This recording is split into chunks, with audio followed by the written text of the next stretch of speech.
পথ নে পথাৰ ধৰিবই নোৱাৰি সৰকাৰ আহিল সৰকাৰ গল কিন্তু আজিলৈকে সলনি নহল মাহমৰা সমষ্টিৰ খুমটাই বকপাৰা সংযোগী পথৰ দুৰাৱস্থা দেশে স্বাধীনতা লাভ কৰাৰ পিছৰে পৰা আজিলৈকে নিৰ্মাণ অথবা মেৰামতি কৰা হোৱা নাই এই পথছোৱা বাৰিষা আহিলেই উক্ত পথছোৱাই জলাকলা খুৱাই অঞ্চলটোৰ ৰাইজক গাড়ী মটৰটো বাদেই খুচকাহিও যাবলৈ নোৱাৰে পথটিৰে ছাত্ৰ ছাত্ৰী ৰোগী বৃদ্ধ বৃদ্ধাসকলৰ লগতে নিত বিভিন্ন কামত অহা যোৱা কৰা লোকসকল এতিয়া চৰম যন্ত্ৰণা ভুগিবলগীয়া হৈছে ইতিমধ্যে পথটি নিৰ্মাণৰ বাবে মন্ত্ৰী যোগেন মোহনক কেইবাবাৰো আবেদন জনাইছিল অঞ্চলবাসীয়ে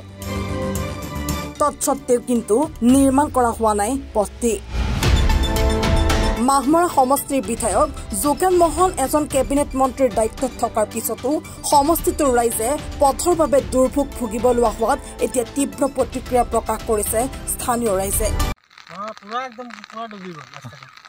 পুৰা একদম পানী ভৰি গৈছে মানুহ অহা যোৱা কৰিবলৈ দিগদাৰ হৈছে সুবিধা হৈছে ল'ৰা ছোৱালী স্কুলৰ অসুবিধা হৈছে যাবলৈ পুৰা ৰাস্তাটো মানে পুৰা ডুবি গৈছে আমিতো বাঙে বাঙে মাছ মাৰি আছোঁ আচ্ছা আচ্ছা আচ্ছা আচ্ছা বাগানৰ মানুহবিলাক কামজাৰীলৈ যায় যে এইটো ৰাস্তাত যায় যাম সেইটো ৰাস্তাতে যায় সুবিধা হৈছে ন বাগানৰ মানুহকেইটা এইফালেদি নাযায় সেইফালেদি ঘূৰি যায় আকৌ বহুত দূৰ হয় এইটো এই ৰাস্তাটো বনাই দিয়া নাই কোনো ৰাস্তাটো বনাই দিয়া নাই তো বহুত দিন হৈ গ'ল বনাই দিয়া নাই এনেকুৱাই আছে ৰাস্তাটো মই সৰুৰ পৰা এনেকুৱাই দেখিছোঁ ৰাস্তাটো বনায়ো নাই কোনো বনাই দিয়া নাই ন বনাই দিয়া নাই ঠিক আছে সুবিধাত পৰে কাৰণ ইফালৰ মানুহ ইফালে আহ যাহ কৰিব নোৱাৰে আৰু ইয়াত আমাৰ 280 নং প্ৰাথমিক বিদ্যালয় আছে কণ কণ সৰু সৰু ছাত্ৰ ছাত্ৰীসকলো ইয়াত এই স্কুল সময়মতে আহি উপস্থিত নহয়হি আৰু দ্বিতীয়তে আমাৰ বহুতো মানে এইটো ৰাইজৰ লগত সেইটো ৰাইজ সমিলমিল কৰাত আমাৰ বহুতো বাধা সন্মুখীন হ'বলগীয়া হয় আৰু এনেকৈ পানী আৰু এতিয়া এইটো আৰু অলপ কিছুদিনৰ পিছত আৰু পানী বেছি বাঢ়িব ইয়াত মানুহ থিয় হ'বও নোৱাৰে এইটো ৰাস্তাটো পানী ভৰ্তি হৈ গৈছে ৰাস্তা পানী ভৰ্তি হৈ গৈছে আৰু এতিয়া আৰু ৰাস্তা পানী ভৰ্তি হৈ গৈছে আৰু কেইদিনমানৰ পিছত হয়তো পানী আৰু বেছি বাঢ়ি অহাৰ সম্ভাৱনা আছে কোনো এখন চৰকাৰে এইটো বনাই দিয়া নাই কোনো এখন চৰকাৰে আজিলৈকে কোনো মনোনিৱেশ কৰাই নাই আৰু দ্বিতীয় কথাটো হ'ল ক'লে মানে কয় খালি চৰকাৰক যদি আমি খাটনি ধৰোঁ তেন্তে চৰকাৰে আমাক কয় বোলে এইটো বাগিচাৰ কৰ্তৃপক্ষই এইবিলাক চাব লাগে বুলি কয় কিন্তু আচলতে এইটোতো বাগিচা মৰাণৰ পৰা ৰাজু মিশ্ৰৰ ৰিপৰ্ট এনি ভাৰত 24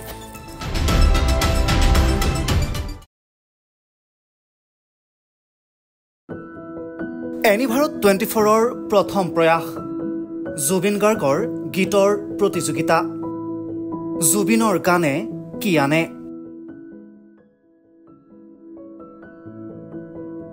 অডিশ্যনৰ বাবে যোগাযোগ কৰক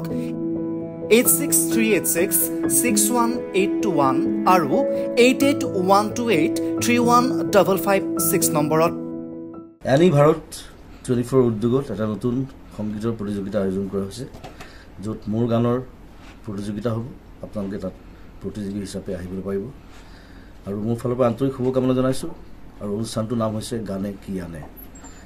সকলোকে মৰম জনাইছোঁ সকলোৱে আহক ইয়াত অংশগ্ৰহণ কৰক thank you very much love you Rob আপুনি যে এটা অপৰাধ কৰিবলৈ গৈ আছে আপুনি জানেনে এই নাবালিকা গৰাকীক এতিয়াই বিয়াত বহোৱাটো যে এটা অপৰাধ আপুনি জানেনে অপৰাধ কেনেকৈ মোৰ ছোৱালী মোৰ কথা তুমি যিয়েই নোকোৱা ভূঞা 18 বছৰৰ তলৰ যিকোনো কন্যা সন্তানৰ বিয়া দিলেই আইনগতভাৱে এক দণ্ডনীয় অপৰাধ বিয়া দিয়াজন যিমান দায়ী বিয়া পতাজনো সমানে দায়ী এতিয়া তাই পঢ়া শুনা কৰাৰ বয়স খেলা ধূলা কৰাৰ বয়স তাই খেলিবলৈ দিয়ক পঢ়িবলৈ দিয়ক আৰু চাব এদিন আপুনি তাইক লৈ গৌৰৱ অনুভৱ কৰিব পাৰিব এতিয়াই তাইক সংসাৰৰ বোজা দি তাইৰ ভৱিষ্যত জীৱনটো অন্ধকাৰ কৰাৰ অধিকাৰ তোমাৰ জানো আছে মোৰ ভুল হৈ গ'ল মাজনী মোক ক্ষমা কৰিবা শিক্ষা ল'ৰা ছোৱালী উভয়ৰে প্ৰাপ্য আৰু অধিকাৰ আপোনাৰ কন্যা সন্তানক তাইৰ এই প্ৰাপ্যৰ পৰা বঞ্চিত নকৰাব বাল্য বিবাহ ভাৰতীয় আইনৰ দ্বাৰা বিহিত এক দণ্ডনীয় অপৰাধ এনে অপৰাধ কৰি আপোনাৰ কন্যা সন্তানৰ ভৱিষ্যত অন্ধকাৰৰ মাজলৈ ঠেলি নিদিব